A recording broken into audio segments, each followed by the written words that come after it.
نذكر كذلك أن طائرات التحالف لا تزال تضرب العراق وسوريا، ولا تزال تقاتل عمليا تقاتل جنبا إلى جنب مع إيران. ولذلك نرد على سعود الفيصل الذي تكلم في مؤتمر القمة. يعني الناس طاروا بكلام سعود الفيصل. رئيس المصري رئيس الانقلاب قرأ رسالة من بوتين لحكام العرب، فرد عليه سعود الفيصل عمل نفسه بطل، وأن روسيا زودت النظام السوري الذي يقتل شعبه وزودته بأسلحة فتاكة وزودته بأسلحة، وأنه بهذه الطريقة كأنه يستخف بالعرب. طيب ماذا عنكم أنتم؟ يعني ألستم أنتم الذين تستخفون بنا جايين تدافعون عن الشرعية في اليمن، وأنتم في أحضان من قلب على الشرعية في مصر؟ طيب وماذا فعلتم في سوريا؟ ألستم أنتم الذين تقصفون المجاهدين وتقصفون أحرار الشام وتقصفون صقور المدري مين وتقصفون الحركات الأخرى؟ ما هو بس الدولة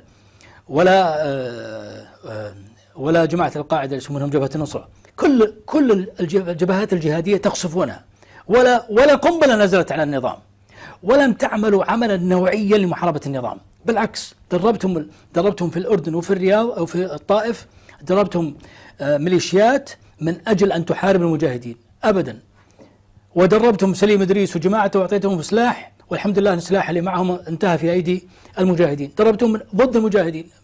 لا لم نعلم أن هذه القوات مارست عملا نوعيا ضد النظام. فإذا